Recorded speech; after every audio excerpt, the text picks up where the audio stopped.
Emendas do orçamento são discutidas na Comissão de Finanças. Fique com a gente a partir de agora para ver mais uma edição do CVJ Notícia. Hoje é quarta-feira, 13 de novembro.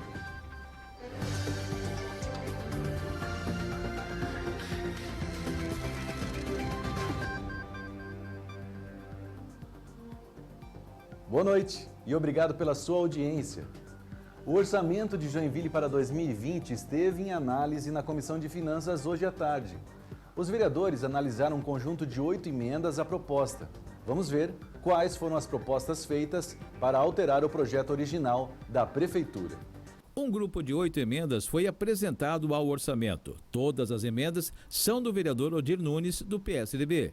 Em resumo, essas emendas remanejam a previsão de gastos de uma secretaria da Prefeitura para outra. Odir propõe que 9,5 milhões de reais previstos na proposta original para comunicação e transparência sejam remanejados para ações de zeladoria pública nas subprefeituras. 6 subprefeituras teriam, cada uma, um aumento de 1 milhão em seu orçamento, caso as emendas sejam acatadas. Elas seriam as subprefeituras Nordeste, Leste, Centro-Norte, Sudoeste, Sul e Sudeste. A subprefeitura de Piraberaba receberia os restantes 3,5 milhões para a implantação de um binário. Além desse valor, uma última emenda de Odir propõe mobilizar outros 3,5 milhões da Secretaria de Infraestrutura para a subprefeitura de Piraberaba. A justificativa dessa emenda é a instalação de galerias e o asfaltamento de ruas da região. Na proposta original, a SECOM tem um orçamento previsto de 21,3 milhões de reais. Se acatadas as mudanças de Odir, passaria a ser de 11,8 milhões. Já no caso da CEINFRA, esse valor seria retirado de uma fonte específica que na proposta original da Prefeitura tem 20 milhões de reais. Porém, o orçamento global da CEINFRA é de quase 350 milhões. E agora há pouco, a Comissão de Finanças definiu a realização de uma reunião extraordinária na próxima terça-feira, com representantes da Prefeitura e com o vereador Odir Nunes. O consultor da comissão sugeriu a rejeição de algumas emendas por erro técnico de elaboração. A emenda 1, que move 3,5 milhões da SECOM para a subprefeitura de Pirabeiraba, deve ser retirada de tramitação pelo próprio proponente. O projeto do orçamento ainda precisa passar por avaliação da Comissão de Legislação antes de ser votado em plenário e ir para a sanção ou veto do prefeito Udo Deller. E na próxima semana, a Câmara realiza 2 audiências públicas. A primeira ocorre na próxima terça-feira, dia 19, às 7h30 da noite. O assunto são alterações propostas na Lei de Ordenamento Territorial. As mudanças em estudo podem afetar os bairros Jardim Iririú e América. Você pode ver mais detalhes sobre os projetos no site da Câmara de Vereadores. Já outra audiência agendada ocorre no dia 21, uma quinta-feira.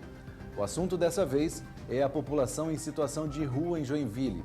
Mas essa audiência não será na Câmara. Ela será realizada na Escola Municipal Anita Garibaldi, na Rua Independência 965, em frente à Igreja São José Operário. Não é a primeira vez que o tema está sendo debatido este ano. Você está vendo fotos agora tirada por Mauro Arthur Schlick em maio deste ano. Na ocasião, vereadores ouviram representantes de órgãos como a Secretaria de Assistência Social. Na ocasião, a secretaria estimava que eram aproximadamente 800 pessoas em situação de rua na cidade. As 2 audiências também vão ser transmitidas pelo site da Câmara, mas se você puder participar pessoalmente, poderá conversar com autoridades e apresentar suas ideias, concordâncias ou divergências. E você vai conhecer agora como são as trocas econômicas do Brasil com a China, o principal parceiro comercial do país. Neste momento, em Brasília, ocorre uma reunião dos grupos BRICS, que aproxima Brasil, Índia, Rússia, África do Sul e China. Vamos ao Conexão Brasil.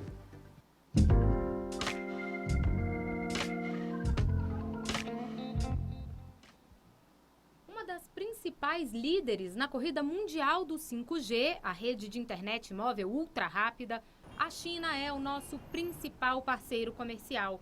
O primeiro para quem vendemos e o primeiro de quem compramos. A relação da China com os demais 4 países dos BRICS é uma relação em que basicamente os 4 são grandes exportadores de commodities e a China é um parceiro importante. por conta do apetite chinês em torno de matérias-primas e das vantagens comparativas muito claras que os outros 4 têm em minerais, em agricultura, em petróleo. O Brasil já exportou para a China este ano mais de 51 bilhões de dólares.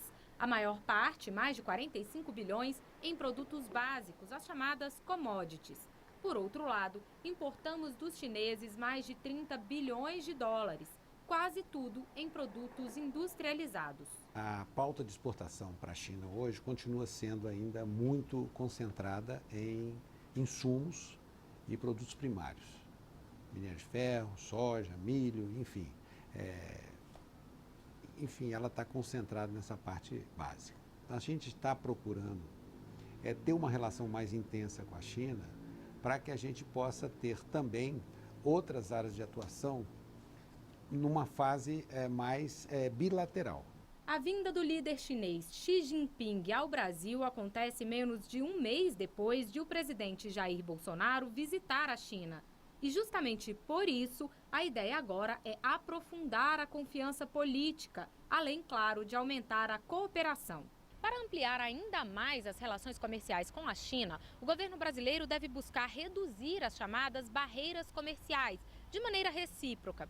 Mas o desafio é grande, porque a indústria nacional pode sentir os efeitos da entrada de mais produtos chineses no mercado brasileiro. O Brasil tem que conseguir construir um processo em que, do lado de cá, o país se torne menos protecionista, mas que do lado de lá as barreiras de toda a ordem caiam.